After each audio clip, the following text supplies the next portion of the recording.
sebenarnya komisioner KPK sekarang adalah edisi Jokowi. Oh, edisi Jokowi yang Jokowi. gitu ya? Kenapa? Karena dipilih, ditetapkan zamannya Jokowi. Panselnya yang milih Jokowi. Nama 10 orang ya yang yang dikirim ke DPR juga adalah pilihan Jokowi dan semua rata-rata orang Jokowi. Katanya Jokowi selama ini membantu Hasto Kristianto, membantu kasus hukumnya Hasto Kristianto. Lah dalam arti, kalau itu benar ya, berarti Jokowi melakukan intervensi kepada KPK. Ya kan? Dan Mas Hasto menyatakan tidak merasa dibantu oleh Jokowi. Kalau benar dibantu bisa intervensi KPK, harusnya kasus Harun Masiku tidak ada sejak awal.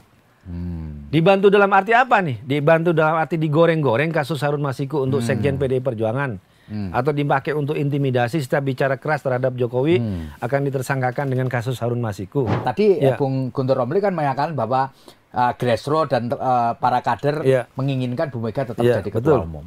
Nah sekarang jadi wacana justru bukan ketua umumnya. Siapa kira-kira nanti hasil kongres yang pantas menjadi sekjen?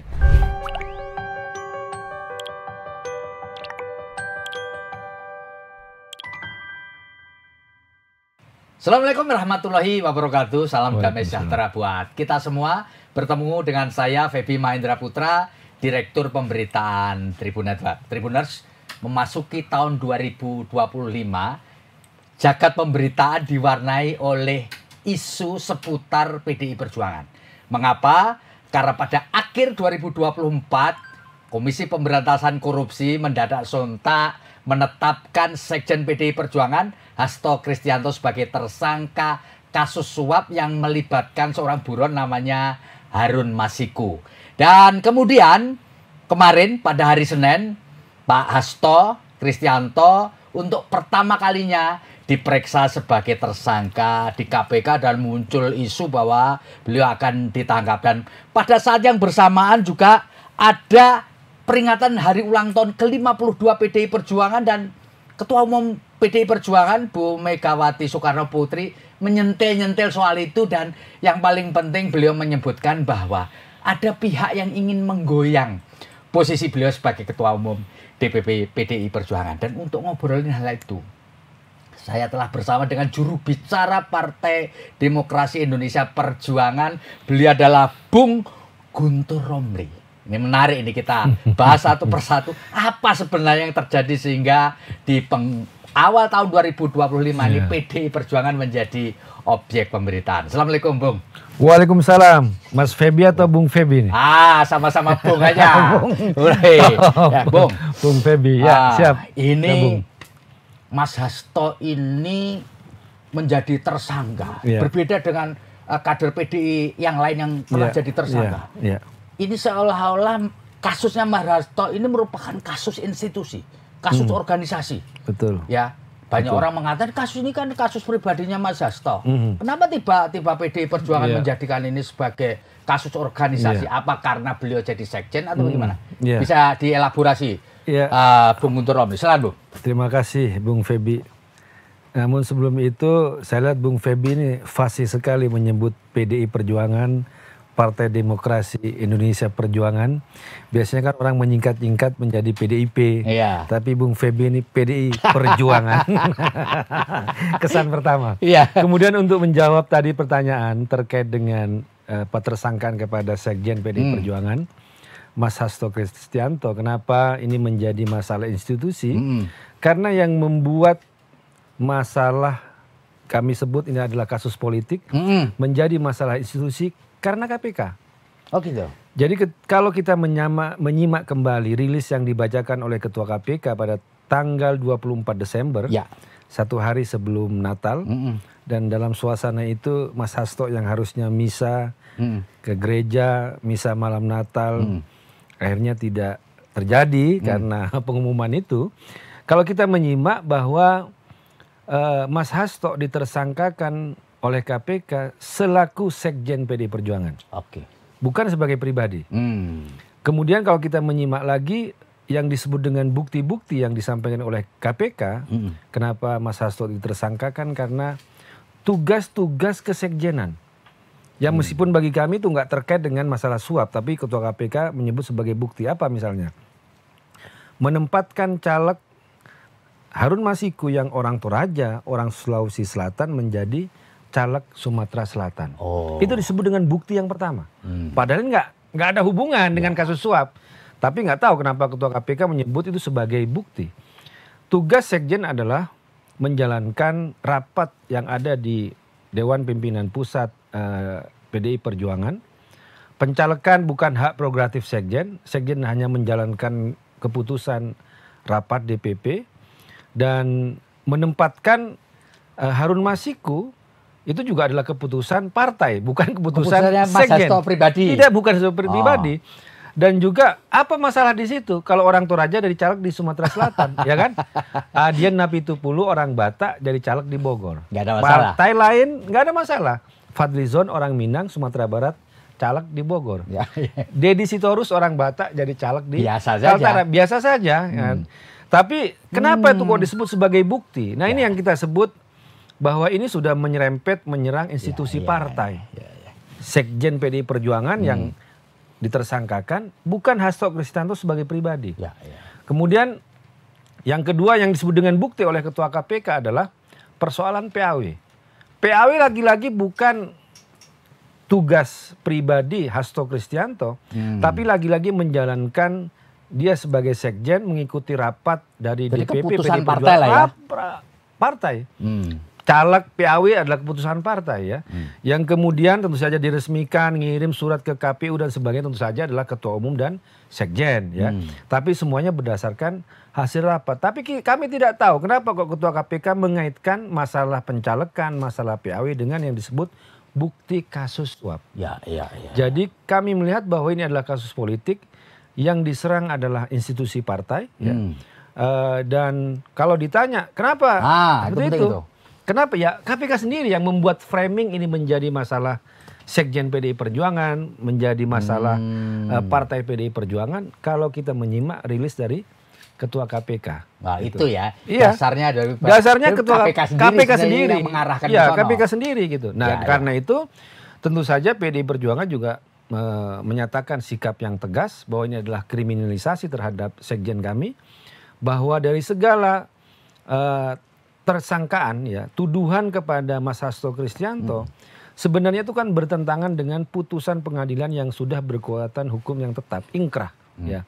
Misalnya untuk kasus suap, untuk tuduhan Mas Hasto terlibat dalam kasus suap itu bertentangan dengan putusan-putusan pengadilan yang sebelumnya sudah terjadi. Ada 3 waktu itu yang sudah divonis, yaitu adalah Komisioner KPU, Wahyu Setiawan, kemudian adalah Agustiani, waktu itu adalah posisinya sebagai Bawaslu, kemudian yang ketiga adalah yang namanya Saiful Bahri sebagai perantara. Nah, kita sebut saja hasil keputusan dari Wahyu Setiawan dan Agustiani yang jadi satu paket. Putusan nomor 28 tanggal 15 Agustus tahun 2020, halaman 160-161, putusan itu bisa dibaca di website MA, Mahkamah Agung.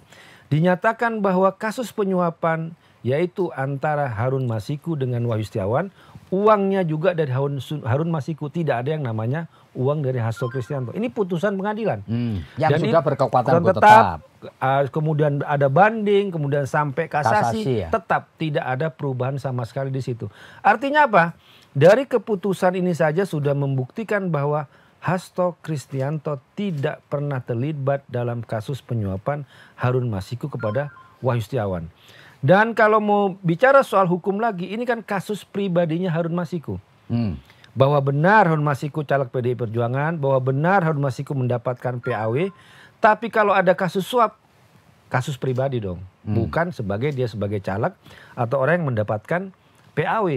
Partai hanya memberikan rekomendasi berdasarkan keputusan-keputusan rapat, dan kalau terjadi pelanggaran pidana di situ adalah tanggung jawab pribadi ya, penyuapan. Karena partai nggak pernah mau nyuruh dia nyuruh nyuap dan sebagainya. Apalagi partai mengeluarkan rekomendasi untuk PAW-nya Harun Masiku berdasarkan fatwa Mahkamah Agung nomor 57P tahun 2019 halaman 69 yang menyatakan bahwa kasus di Sumatera Selatan di Dapil 1, di situ ada caleg yang meninggal dunia, almarhum Nazaruddin Kemas, dan suara partai ya Dan suara caleg yang meninggal merupakan suara partai. Ditentukan oleh partai. Dan siapa caleg yang mau diputuskan diserahkan kepada partai.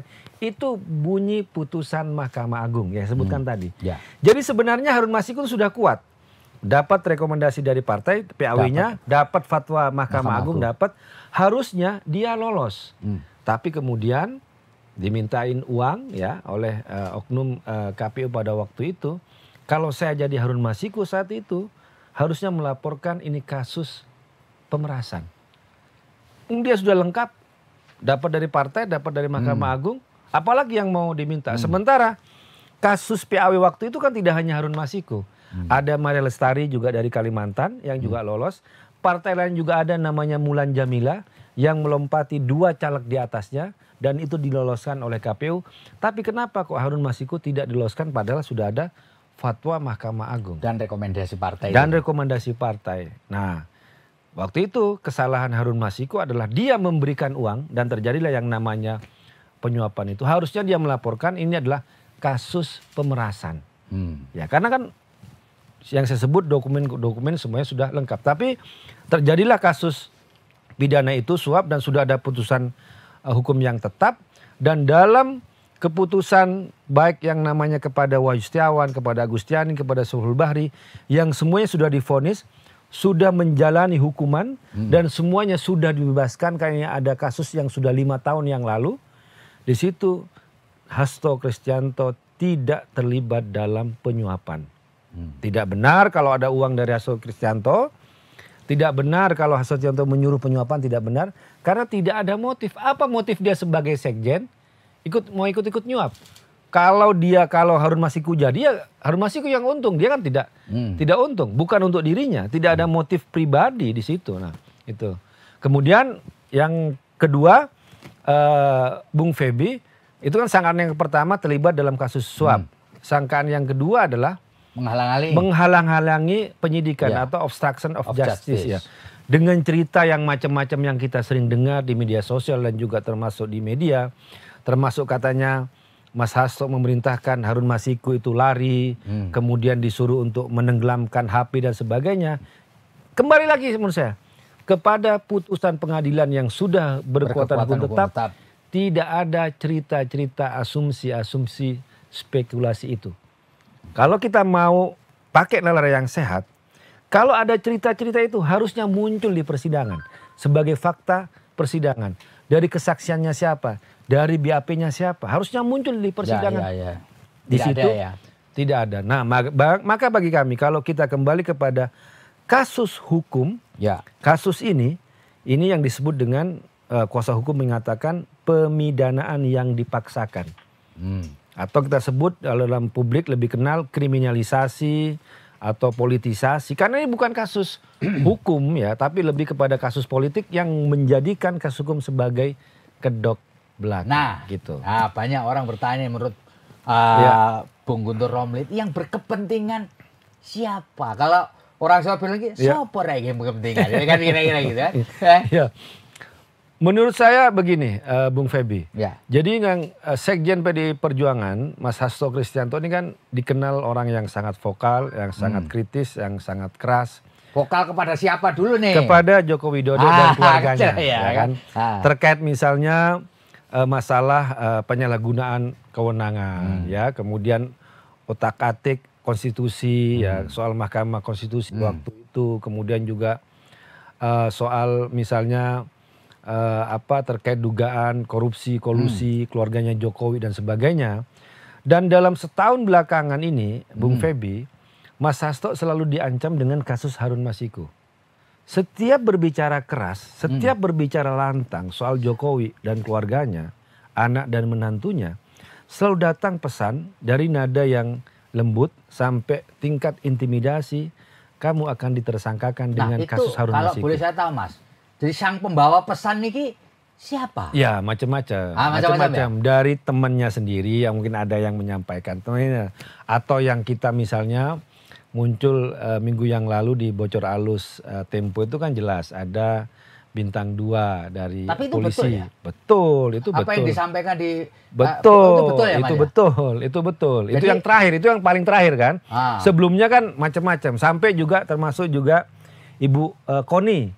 Sebulan sebelumnya dalam sebuah podcast Bang Akbar Faisal kan juga menyatakan bahwa Hasto akan ditersangkakan dengan kasus Harun Masiku karena kritis, karena vokal. Nah, ini kalau kita runut Bung Feby itu sudah setahun belakangan. Tapi karena Mas Hasto itu merasa tidak terlibat dan yakin tidak terlibat dalam kasus Harun Masiku, dia nggak pernah tunduk. Dia nggak mau nyerah, pede aja, ngapain dia bilang. Ini kasus sudah selesai, pidananya udah selesai. Yang ini, kalau masalah Harun Masiku ya silakan temukan, silakan tangkap Harun Masiku, karena kan dia yang memberikan suap. Kan? Jadi yang disuap adalah komisioner. Pembuka kuncinya dia di situ. Gitu. Kan? Apa hubungannya dengan Sekjen PDI Perjuangan, apalagi bukti-bukti yang disampaikan oleh Ketua KPK yang saya sampaikan tadi soal pencalekan, soal PAW itu kan bukan bukti sebagai kasus suap, tapi kenapa disebut sebagai bukti? Silakan bisa diputar lagi dah videonya KPK itu. Bung. Ya. Kalau memang kita ambil kesimpulan berkepentingan berarti Jokowi dan keluarganya, kan begitu. Nah ini kan rezim sudah berganti. Emang masih berpengaruhkah Jokowi terkait dengan penegakan hukum kepada para APH, aparat penegak hukum? Menurut Anda bagaimana ini logikanya? Jokowi sudah selesai menjadi presiden 20 Oktober 2024. Maka betul. Kemudian dia tidak punya pengaruh. Kan begitu. Asumsi yang ada kan begitu, Bang. Itu salah besar. Oh, salah besar. Salah besar. Nah, yang benar gimana Salah ini? besar. Karena bagaimanapun mereka yang sekarang berada dalam kekuasaan dan sampai dalam pucuk-pucuk kekuasaan itu masih bisa disebut orang-orangnya Jokowi. Gitu ya. Atau orang-orang yang punya hutang budi kepada Jokowi, mereka yang ditetapkan, yang diangkat, yang dilantik oleh Jokowi, termasuk juga adalah komisioner KPK. Loh, terus apa? Bagaimana? Coba penjelasannya. Gimana? Kita lihat komisioner KPK ini kan, kalau kuasa hukum kami, Bung Roni itu selalu menyampaikan ini kan sebenarnya komisioner KPK sekarang adalah edisi Jokowi. Oh, edisi Jokowi yang Jokowi. Gitu ya? Kenapa? Karena dipilih, ditetapkan zamannya Jokowi. Panselnya yang milih Jokowi. Nama 10 orang ya yang dikirim ke DPR juga adalah pilihan Jokowi dan semua rata-rata orang Jokowi. Makanya waktu itu ada protes dari kelompok-kelompok sipil juga. Kenapa kok orang-orang itu yang dikirimkan ke DPR? Ya, yang menurut kalau kita baca pendapat-pendapat dari kelompok-kelompok sipil termasuk kelompok anti korupsi itu kan mempertanyakan 10 orang itu. Karena kan yang beberapa individu lah yang disebut punya integritas, termasuk juga mantan penyidik KPK saat itu tidak lolos, itu kan. Jadi semua sudah didesain bagaimana komisioner KPK itu akan berpihak kepada Jokowi dan menyelamatkan kepentingan Jokowi meskipun dia sudah tidak menjabat lagi sebagai presiden. Ya, dan juga kelompok sipil juga menyerukan waktu itu harusnya pemilihan komisioner KPK itu dilanjutkan atau dilakukan oleh Presiden Prabowo. Ternyata kan komisioner KPK ini hanya dilantik oleh Pak Prabowo, tapi yang memilih semuanya dan sebagainya itu adalah yang menetapkan juga adalah Joko Widodo. Jadi kami menganggap bahwa apalagi ini belum 100 hari pemerintahan Pak Prabowo, ya kami melihat bahwa pengaruh Pak Jokowi dalam pemerintahan sekarang masih sangat kuat ya. Belum lagi kita bicara yang disebut dengan orang-orang titipan Jokowi dalam kabinet Prabowo. Merah putih. Ya, itu yang kabinet yang benar-benar istilahnya itu kabinetnya Pak Prabowo. Tapi kan masih banyak orang-orang titipan Jokowi. Tapi lembaga-lembaga yang lain, ya bidang-bidang yang lain di pemerintahan saat ini, kekuasaan saat ini, rata-rata kan masih punya hutang budi kepada Pak Jokowi. Apa dengan begini nih? Boleh disebut sebagai ada presiden bayangan kita gimana? Ya kalau kita lihat di medsos kan seperti itu, ya kan? Karena ada lagunya, ada kekasih bayangan juga kan. Dan sebenarnya ya kita tidak berharap seperti itu ya. Kita kan PDI Perjuangan kan ingin memberikan dukungan yang penuh kepada Pak Prabowo secara berdaulat ya, secara mandiri, benar-benar menjadi presiden dan tidak dibayangi oleh yang disebut dengan presiden bayangan atau mantan itu. Kita pengennya kan seperti itu gitu loh. Iya. Ini kan kalau begitu terjadi, ini kan istilahnya ada pemerintahan dalam pemerintahan atau bisa negara dalam negara. Ini kan bahaya sekali kalau ini terjadi itu kan. Iya. Bung, kemarin waktu pidato lah di ulang tahun PDIP yang PD Perjuangan ke-52 itu Bu Mega sempat menyebut bahwa ada pihak yang menginginkan beliau ini tidak jadi ketua umum DPP PD Perjuangan lagi. Ini apa memang indikasinya ada? Ya itu Joko Widodo maksudnya. Enggak maksudnya atau upaya ke arah sana memang ada kan? Memang ada. Itu apa Bang? Bisa diceritakan Bu? Gini. Jadi masalah soal mengaut-aut partai itu kan ada dalam pidatonya Ibu Megawati Soekarno Putri tanggal 12 Desember. Di peluncuran bukunya Bang Todung Mulya Lubis, ya kan. Di situ ada upaya untuk mengacak-ngacak partai ya. Kan waktu itu juga ada spanduk-spanduk yang beredar di Jakarta. PDI partai ilegal, Megawati ketum ilegal, itu kan secara serentak. Dan sebenarnya kami sudah melaporkan kepada pihak yang berwajib. Itu satu indikasi ya? Ya, dan dilaporkan dan sampai sekarang kami belum dapat update laporan. Siapa yang memasang?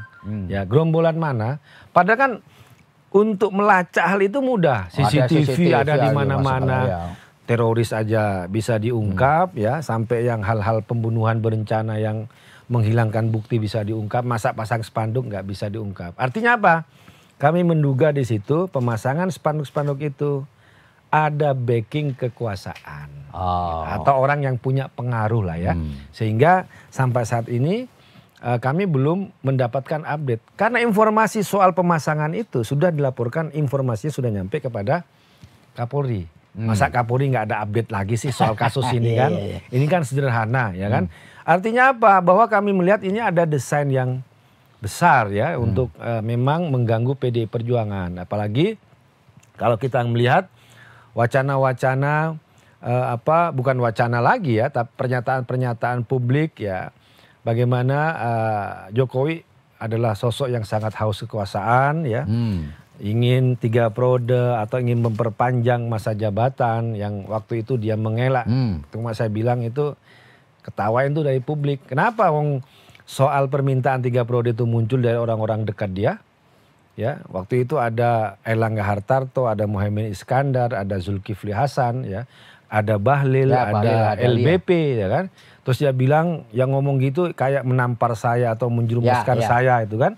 Tapi nggak masuk akal. Orang-orang yang ngomong seperti itu tetap dekat dengan Jokowi hingga akhir pemerintahan atau bahkan sekarang menjadi orang-orang yang dititipkan oleh Jokowi kepada Prabowo.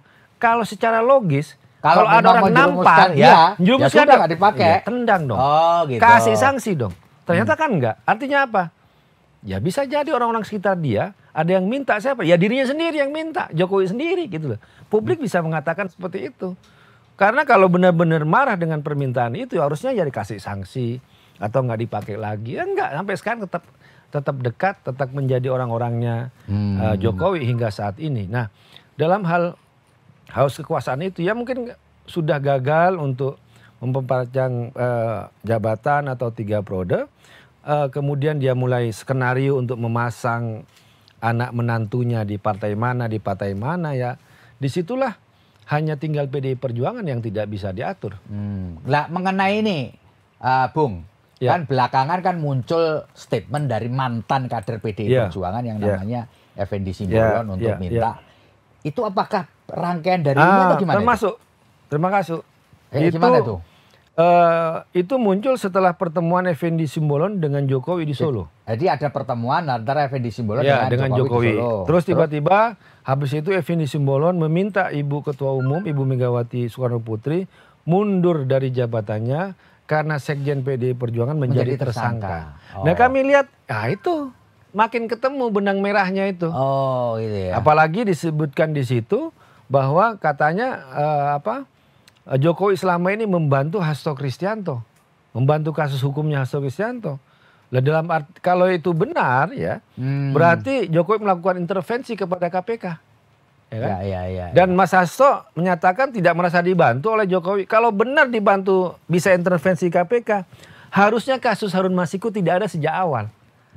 Dibantu dalam arti apa nih? Dibantu dalam arti digoreng-goreng kasus Harun Masiku untuk Sekjen PDI Perjuangan. Atau dipakai untuk intimidasi setiap bicara keras terhadap Jokowi akan ditersangkakan dengan kasus Harun Masiku.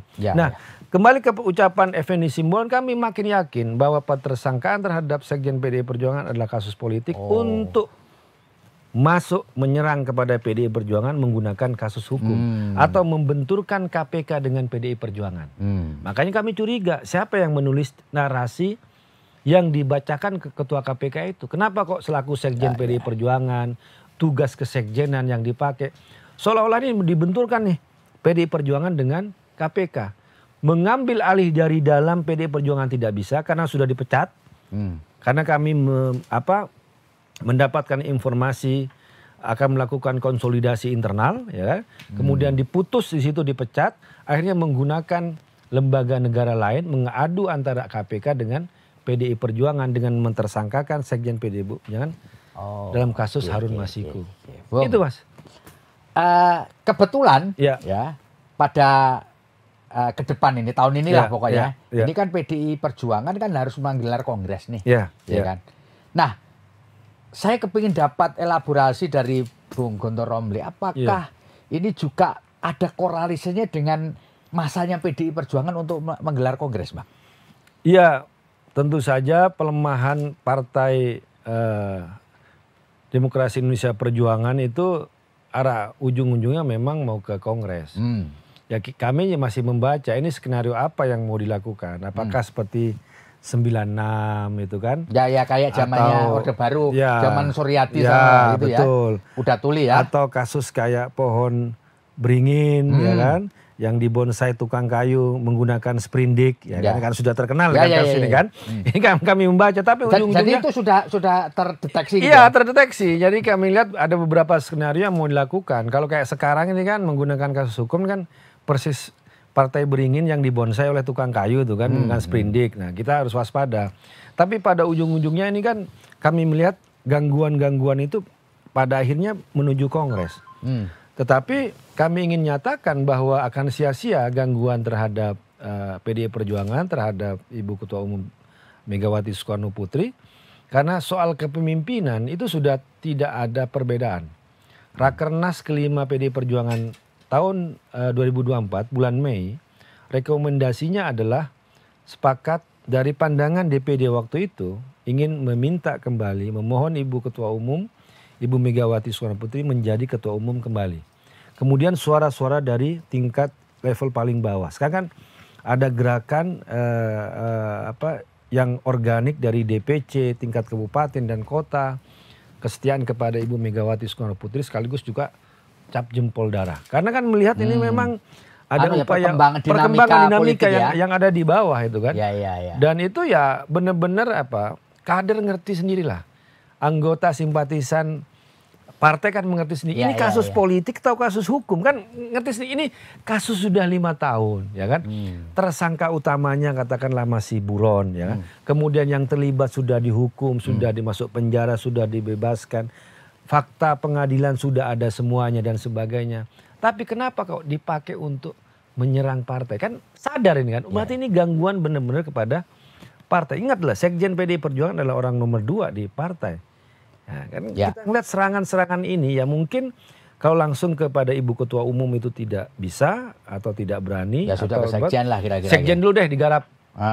Jadi Sekjennya digarap kalau berhasil akan semakin masuk ke dalam partai sendiri. Makanya kita ngeliat ini percobaan yang sangat luar biasa terhadap partai ya. Kalau yang lain dan juga kita ngelihat ya Mas Hasto ini kan bukan penyelenggara negara, bukan pejabat publik dan tidak ada kerugian negara sepeser pun dalam kasus ini. Ya memang karena begini, Bung, bahwa ini kasus suap berbeda dengan kasus korupsi, ya kan? Betul. Suap itu tidak perlu ada unsur pejabat publik atau pejabat negara dan tidak perlu ada kerugian negara kan?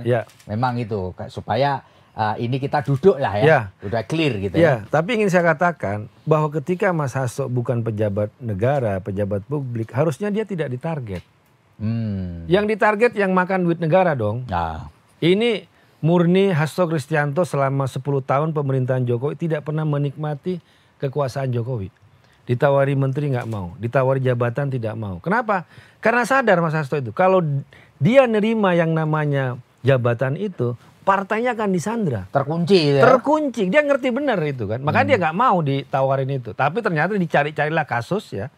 Kemudian KPK kalau mau kembali kepada sejarah kenapa KPK itu lahir, kan untuk membongkar extraordinary crime. Extraordinary crime, iya kan, korupsi ya. Korupsi besar yang ruginya negara itu triliunan, miliaran ya kan.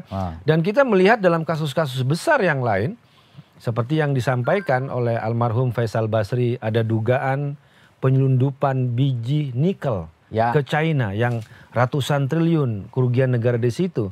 Dan menyebut nama menantu Jokowi, Bobi Nasution, tidak pernah diungkap di KPK. Padahal menurut Bang Faisal, waktu saya juga menyimak pandangannya dan juga beberapa kali ngobrol dengan beliau, ini kan semua data dengan KPK kok. Tapi kenapa diteruskan?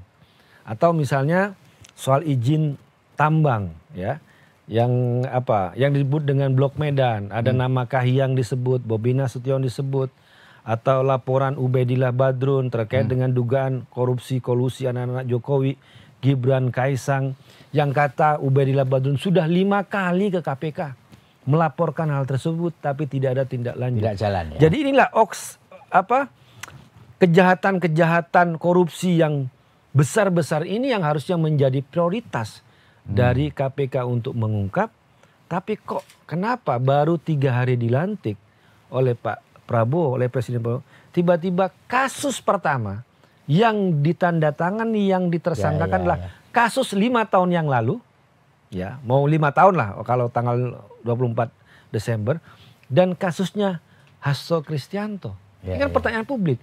Bukan yang rugian negara triliunan, tapi yang tidak ada kerugian negara. Kalau netizen bilang receh gitu ya. Ya, receh, sangat receh. Kecuali kita bisa mendapat jawaban, kecuali tujuannya untuk politik, untuk balas dendam, untuk nyerang PDI Perjuangan. Masuk akal di situ. Kalau kembali ke kasus hukum dan kasus prioritas korupsi besar, tidak masuk akal sama sekali. Oke. Itu. Bung, coba saya kepingin dapat elaborasi sebenarnya kapan sih dijadwalkan Kongres PDI Perjuangan, dan apakah di dalam forum tadi Bung Guntur Romli kan menyatakan bahwa grassroots dan para kader menginginkan Bu Mega tetap jadi ketua umum. Nah sekarang yang jadi wacana justru bukan ketua umumnya. Siapa kira-kira nanti hasil kongres yang pantas menjadi sekjen? Apakah memang di PDI Perjuangan tidak ada presiden bahwa sekjen bisa 3 kali kan? Gimana itu Bang? Ya sekjen 2 periode juga baru Mas Hasto. Ya. Gimana? Kalau lihat sejarahnya. Ya. Tapi bagi kami gini, dalam kongresnya dulu kapan sih rencananya? Kalau kapan itu belum ditentukan. Oh, belum ya? Ya belum kan. Soal bulan, soal antara April atau bulan Mei, tapi pastinya itu setelah Lebaran. Itu setelah Lebaran. Ya pasti setelah Lebaran, kemudian tempat juga belum diputuskan. Biasanya di Bali. Pertanyaannya itu kan. Terkait misalnya persoalan sekjen ke depan, ya itu kan nanti kan Ibu Megawati mana yang mau dipilih seperti sebelum-sebelum ini kan. Karena itu kan Kongres biasanya memberikan kewenangan yang penuh kepada Ibu Ketua Umum untuk memilih, menyusun restrukturisasi dan sebagainya berdasarkan yang diwewenangkan oleh Kongres. Tapi memang ada message gitu ya supaya sekjen ke depan ini lebih kooperatif, nggak menggebu-gebu kayak Mas Hasto, nggak nyerang-nyerang, yang lembut, yang dingin-dingin itu ada nggak sih Bung Guntur Romli message semacam itu? Kalau saya melihat tidak ke situ ya. Bagaimana tetap ajaran dan warisan Bung Karno itu diteruskan secara konsisten. Kalau kita ngeliat partai kan di situ, bukan cari mana yang lembut, yang enggak. Maksud saya, message dari luar, maksud saya pihak-pihak luar menitip pesan kalau pilih sekjen jangan kayak Hasto Kristianto lagi dong. Gitu loh maksudnya. Adakah message dari luar itu yang masuk gitu loh? Kalau nggak kayak Hasto, PDI Perjuangan nggak seru nanti. Ya mungkin ya pesan itu pasti ada. Jadi anyep aja nanti. Jadi anyep nanti kan. Kita ngelihat ketua umumnya aja pidato di HUT aja luar biasa itu kan. Nah iya. Kita kalau bukan ya, gitu juga nanti kan gak ada pengimbangnya. Kita bukan cacing yang bisa diinjak-injak. Itu kan luar biasa sekali pidato itu kan. Iya. Tapi menurut saya itu semuanya nanti lah tergantung gimana hasil dari kongres itu kan. Mana yang diinginkan oleh Ibu Ketua Umum itu. Banyak analisa di luaran ya bahwa di PDI Perjuangan ini ada 2 faksi besar gitu ya. Konon yang faksi yang pertama ini Mbak Puan ya kan. Orangnya akomodatif ya kan. Tidak nyerang-nyerang Jokowi gitu kan. Ada faksinya Mas Prananda Prabowo. Yang kenceng gitu kayak model kayak ibunya. Ya kira-kira modelnya kayak Mas Hasto juga lah. Jadi ada faksi lembut gitu ya. Faksi yang friendly lah. Ada yang faksi combat gitu kan. Benar gak Mas itu? Ya kalau dianggap itu bagian dari saling mengelengkapi, menurut saya enggak jadi persoalan. Enggak soal ya. Ada bagian ngegas, ada bagian ngerem, ada bagian kopling gitu. Tapi ya tergantung memang lihat bagaimana. Dan di pengurus DPP kan juga seperti itu. Ada yang bagian ngegas seperti Bung Adian, Bung Deddy Sitorus ya. Ada yang model sangat akomodatif dan juga bisa sangat jago, itu Ahmad Basara ya. Oh tak pikir Korea. Kalau Mas Pacul kan sekarang kan sangat digandrungi oleh dengan istilah Korea yang bisa politik untuk anak-anak muda ya, dengan pengertian yang sangat sederhana. Ya menurut saya asik melihat tokoh-tokoh itu dinamika aja dan sesuai dengan karakter ya. Tapi kalau sudah Ibu Ketua Umum memberikan instruksi dan komando. Nah, ini karena di luar digambarin kedua faksi ini saling berebut pengaruh gitu seolah-olah ya digambarkan dulu ini bahwa ini dua pengaruh sama-sama siapa yang lebih dominan gitu. Anaknya Ibu Mega yang satu kakak satu adik mana yang lebih kan nggak ada mana yang lebih disayang atau pengaruh sama-sama itu kan gitu. Bung, dalam banyak kesempatan kan Bu Mega selalu baik tersurat maupun tersirat menyatakan sebenarnya tidak ada masalah dengan Presiden Prabowo Subianto. Dan kemudian banyak orang mengira bahwa sebenarnya antara Bu Mega dan Pak Prabowo ini sudah menjalin komunikasi bahkan pernah bertemu secara fisik, ya kan? Tapi tidak ada publikasi yang menyebutkan bahwa mereka pernah bertemu. Bahkan kemarin di pidato HUT kan secara terbuka menyatakan terima kasih kepada Prabowo Subianto. Kalau menurut Bung Guntur sebenarnya gimana sih hubungan Bu Mega sama Prabowo Subianto ini? Mengingat bahwa Prabowo Subianto mendapatkan support penuh loh dari Jokowi. Ini gimana ini segitiga ini? Kalau yang disampaikan oleh Ibu Megawati waktu HUT kan menyampaikan bahwa beliau itu kan nggak ada masalah dengan Pak Prabowo. Orang menyangka musuhan padahal kan enggak gitu kan. Kemudian setelah Pilpres kalau sepengetahuan saya memang belum bertemu secara fisik. Oh belum bertemu secara fisik. Berarti isu tidak benar ya. Tapi memang komunikasi ada yang disampaikan oleh utusan Ibu, termasuk kan yang sering menyebut itu kan Mas Pramono Anung sebagai utusan antara Ibu Mega dengan Pak Prabowo dan waktu itu juga dengan Jokowi kan. Mas Pram juga sering menyampaikan itu. Nah sejarahnya juga sangat panjang, persahabatan, perkawanan, termasuk juga pernah menjadi satu pasangan Megapro tahun 2009. Jadi kami melihat juga kemudian ketika Pak Prabowo 2014 beda pilihan dengan PDI Perjuangan ya. Kemudian 2019 bergabung juga PDI Perjuangan tidak pernah menolak ya. Pak Prabowo gabung dengan pemerintahannya Pak Jokowi. Jadi oke-oke aja ya. Sejarah yang membedakan itu kan hanya Pilpres 2024 ketika PDI Perjuangan mengusung Ganjar Mahfud, Gerindra dengan Jokowi yang mengusung Prabowo Gibran. Nah disitulah ada perbedaan politik dan kita ngelihat ya di sini adalah konsistensi Ibu Megawati Soekarno Putri. Ketika pilihannya tidak sesuai yang dikehendaki, kalah lah ya dalam Pilpres, beliau kan tidak mau langsung katakanlah mau bergabung ya karena menghormati konstituen pemilihnya Ganjar Mahfud Kemudian juga karakter dari Banteng itu kan bukan yang istilahnya ngemis-ngemis jabatan atau mendapatkan hasil bukan berasal dari keringat sendiri ya, bukan karena usaha sendiri. Itu kan bukan karakter Ibu Megawati dan PDI Perjuangan. Makanya ketika Rakernas kelima tahun 2024, rekomendasinya kan memberikan rekomendasi kepada Ibu Ketua Umum untuk posisi PDI Perjuangan itu berada di luar pemerintahan.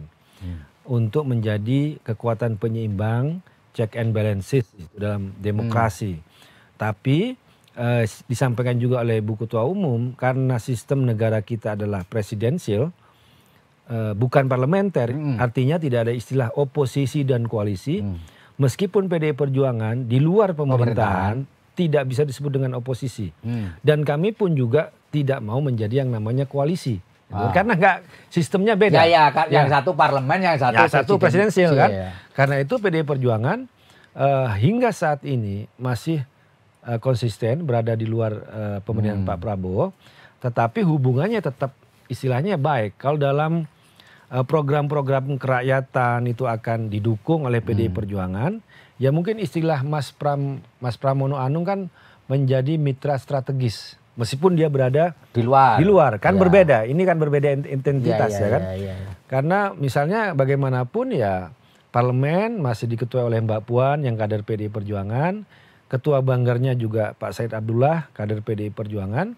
Tetapi terkait dengan program-program kerakyatan Pak Prabowo kan PDI Perjuangan tidak pernah menghalang-halangi, bahkan memberikan membantu. Memang Pak Prabowo sering mengajak melobi lewat jalan apa itu supaya PDI Perjuangan berada di dalam pemerintahan memang. Betul ya? Kalau kemarin memang sebelum pemilihan menteri ya kan Pak Prabowo itu politiknya zero enemy, saya sampaikan gitu ya. Semua konco 1000 kawan, terlalu sedikit, satu lawan, satu musuh. Mau dirangkul semua lah kira-kira mau dirangkul semua. Tetapi Ibu Megawati sekali lagi kepada prinsip-prinsip politik beliau ya, bukan untuk mengejar jabatan, tapi mari kita sama-sama ingin bekerja sebaik-baiknya untuk rakyat. Ya ada yang berada di pemerintahan, tetap ada yang di luar. Bukan karena di situ masih ada orang bernama Gibran Rakabuming, bukan ya? Menurut saya nggak ada. Karena ini isu-isu di luar, Bung ya. Jadi PDI enggan masuk ke pemerintahan karena di situ ada Gibran Rakabuming yang merupakan representasi dari Joko Widodo, kan itu kan? Tapi yang logikanya masuk nggak sih kayak yang berdaulat kan presiden, bukan wakil presiden. Ya tapi kalau ada apa-apa kan bisa jadi presiden ya. Presiden kan ban serap tuh.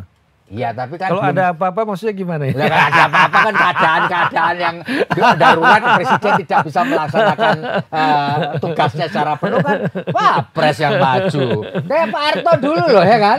Pak Harto di tahun 1998 menyatakan berhenti. Tapi harus pemilu ulang. Habib bilang lah. Iya, tapi harus pemilu ulang. Nggak bisa langsung otomatis dia menjadi presiden seperti presiden yang dipilih langsung oleh rakyat. Harus ada pemilihan ulang langsung. Tapi ada jeda kan tetap jadi. Ya. Tetapi kembali ke tadi bahwa karakter politiknya Ibu Megawati itu tidak mau kalau bukan karena hasil kerja sendiri, kerja politik sendiri, tiba-tiba ingin mendapatkan katakanlah semacam privilege untuk kekuasaan.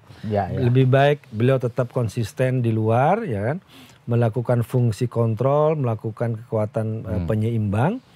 Tapi tidak bisa disebut dengan memusuhi, enggak. Nah, ini yang menarik apa yang disampaikan oleh Mas Ahmad Basara dalam posisi seperti ini. Sebenarnya PDI Perjuangan itu mendukung pemerintahan Pak Prabowo, tapi tetap konsisten berada di luar. Ya, bahasanya Mas Pram itu mitra strategis itu tadi biar orang agak paham ya kan ini bukan oposisi, bukan nggak mau koalisi kok berada di luar pemerintahan tapi mau mendukung ya. Kalau ada yang menjadi suara-suara kritis dari publik ya PDI Perjuangan akan memperjuangkan, akan menyuarakan juga kasus misalnya PPN 12%. Kan ini kan menjadi kontroversi karena penolakan masyarakat di mana-mana. Nah, di situ PDI Perjuangan melalui Mbak Rika kan menyampaikan bahwa Pak Prabowo bisa menggunakan diskresi yang diberikan oleh undang-undang untuk mengotak-atik tarif PPN. Bisa naik sampai 15%, bisa turun sampai 5%. Diskresi itu yang bisa digunakan. Dan juga Ibu Puan waktu itu, Ketua DPR juga menyampaikan hal yang kira-kira lebih lembut tentu saja. untuk agar pemerintah mempertimbangkan suara masyarakat terkait kenaikan PPN 12% itu kan. PDI Perjuangan tidak mau menolak soal PPN 12%, tapi memberikan masukan ke pemerintah. Kan kita nggak mau Pak Prabowo, ini undang-undang sudah diputuskan oleh pemerintahan sebelumnya, Pak Prabowo ketiban pulung, kemudian menjadi kontroversi, penolakan di mana-mana kan berbahaya juga untuk pemerintah Pak Prabowo. Tapi alhamdulillah kan Pak Prabowo mau mendengar. Ya, kan? Akhirnya PP 12% kalau yang saya mewah. melihat supaya ini tidak terlihat melanggar undang harusnya keluar Perpu dong. Ya kan? Nah, bagaimanapun alasannya kan undang-undang harus dilakukan. Untuk mengabaikan itu harusnya presiden punya satu otoritas untuk mengeluarkan Perpu mestinya. Kalau baca di undang-undangnya kan cukup perubahan peraturan pemerintah, diskresinya itu di pasal 3 itu. Kalau di undang-undang yang PPN kemarin kita kan melakukan kajian. Jadi sebenarnya tapi kan dilakukan oleh Pak Prabowo. Akhirnya PPN 12%-nya untuk barang mewah kan, tidak semuanya. Iya, bahwa agak lucu juga bahwa dari awal juga yang namanya barang mewah di atas 12%. Bung, sekarang begini Bung. Ini banyak isu beredar di luaran begini. Jadi PDI Perjuangan ini kan melakukan langkah yang luar biasa ketika memutuskan, mengumumkan pada publik dan memecat Joko Widodo dan Gibran Rakabuming sebagai kader PDI Perjuangan. Ya kan? Waktunya panjang ya kan untuk itu. Lalu seolah-olah dipaskan dengan tanggal dan hari tertentu gitu ya. Lalu ini menyebabkan sebelum ini ada pesan bahwa kalau bisa jangan. Apa betul ini? Betul. Jadi gimana itu ceritanya sampai Jadi dibalik pemecatan ini? Ya, jadi salah satu yang bikin Mas Hasto tersangka juga karena memecat Jokowi dan keluarganya. Itu ya. Ancaman itu datang dan itu valid dan sah yang disampaikan kepada Mas Hasto. Jadi valid dan sah. Yang satu di antara pemicu Hasto Kristianto jadi tersangka karena pemecatan Jokowi pemecatan itu. PDI Perjuangan itu A1 sah. Ya? Ya, A1. Itu langsung disampaikan oleh Mas Hasto. Karena sebenarnya proses dari pemecatan Jokowi dan keluarga itu kan sangat panjang. Awalnya itu kan melalui sidang kehormatan, sidang etik keluarganya, ketuanya itu Pak Komarudin Watubun, dan ada nama majelisnya di situ ada lima orang ya. Mereka mendapatkan pengaduan, kemudian mereka melakukan semacam sidang lah, kehormatan etik, dan itu kalau nggak bulan Oktober. Kemudian dari sidang kehormatan, sidang etik itu menerbitkan rekomendasi kepada Ibu Ketua Umum untuk melakukan pemecatan. Jadi prosesnya sangat panjang. Tapi itu memang nggak perlu yang dipecat diperiksa gitu, nggak perlu ya dipanggil gitu ya. Kayak misalkan si A gitu mau dipecat dipanggil dulu, ada proses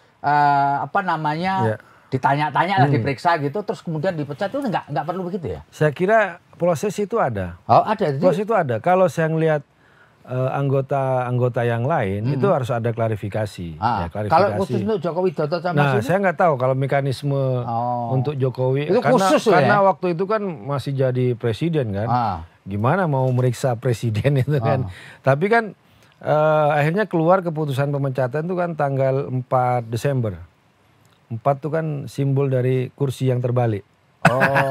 Saya kira 4 itu dalam bahasa Tionghoa artinya mati.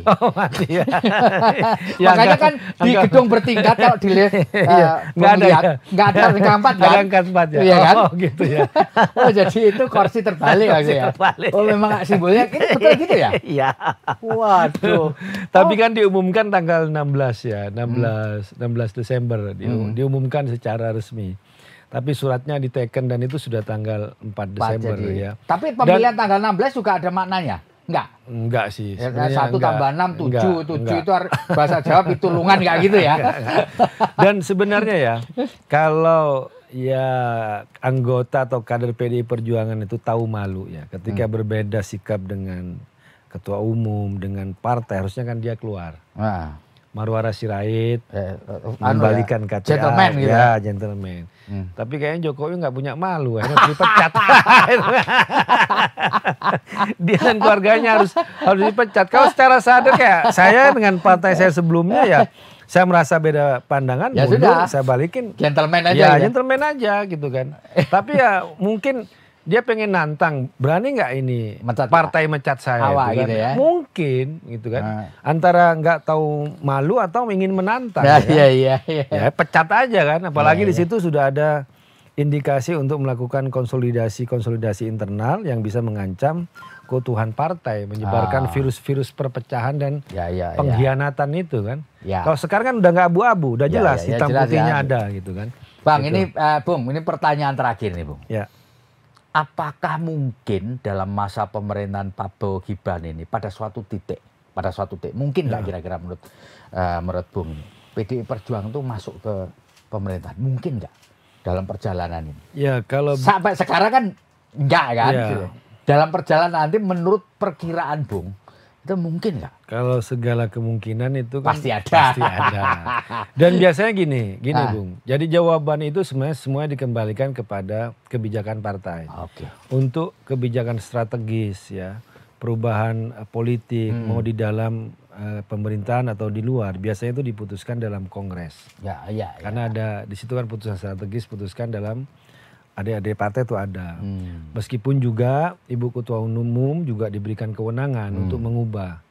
Misalnya besok Ibu Mega mau masuk ya bisa terjadi karena kewenangannya kan juga ada di Ibu Ketua Umum gitu. Tapi kan kita ngelihat nih kan sinyal-sinyal ini kan, kita lihat bagaimana prosesnya.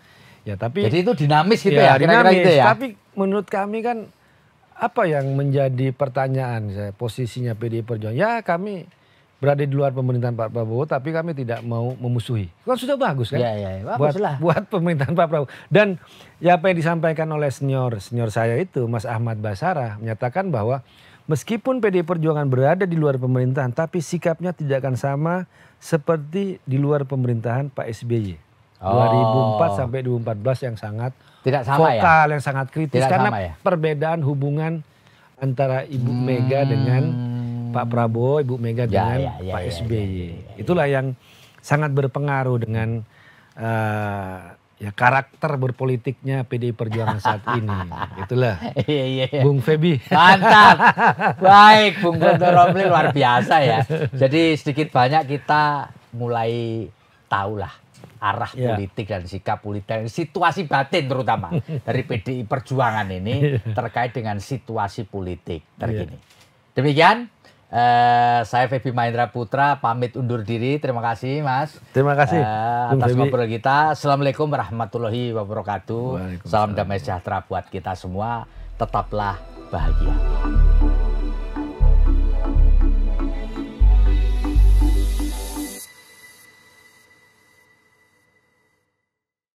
Terima kasih sudah nonton.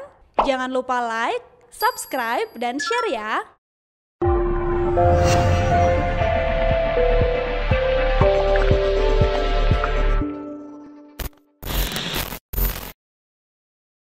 Download Tribun X sekarang. Menghadirkan lokal menjadi Indonesia.